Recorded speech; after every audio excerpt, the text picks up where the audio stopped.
This visit by Mr. President is going to even cement that relationship more.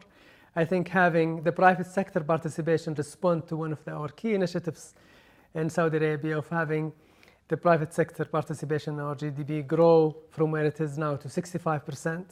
The visits of the CEOs obviously is one way to showcase the opportunities in Saudi Arabia, and we have a lot of opportunities that US companies can tap. We've heard of $100 billion in arms deals at least, $40 billion into infrastructure spending. But does the door swing both ways? US money coming into the Saudi economy to help the 2030 plan? There will be significant investment from Saudi in the US, but also there will be significant benefits to Saudi. There will be employment in both, there will be investments on both sides. And you will see it when the deals are announced in a few days' time, that there are significant investments in both sides. You made quite a policy U-turn by reinstilling the salary cuts of 20% for government workers. Was it weakness or wise? From the outside world, it looked like weakness. This is actually a very interesting question. What we have done over the last 18 months are significant reforms, a lot of reforms, including one of them is the allowances for the employees.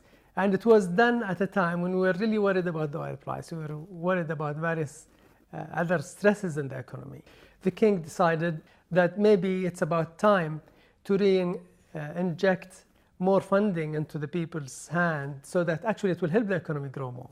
Tell me about the excise tax or a sin tax on tobacco products, for example, even a tax on non-resident Saudis for income. We are moving with our friends and brothers from the GCC, and we are going to implement excise. But a non-resident income tax would be revolutionary, as you know, for the region. We are not introducing any non-resident income tax at all, not until 2020 or beyond.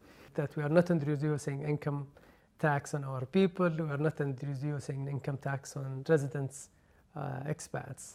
If we're still having the conversation in 2020 about $50 or $55 oil and Saudi Arabia surviving, has the plan failed?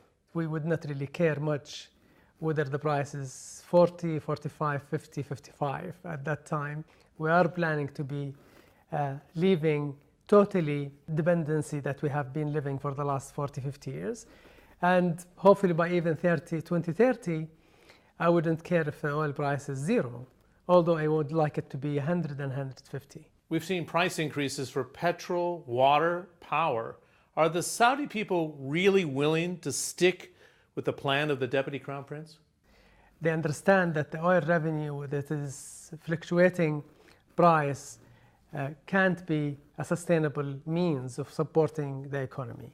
We really need, as Saudi Arabia, to act like the leaders of the Arab and Islamic world. We are in the heart of the Arab and Islamic world, and we need to utilize all of these to enhance our economy and make it thriving, make our people live a better life.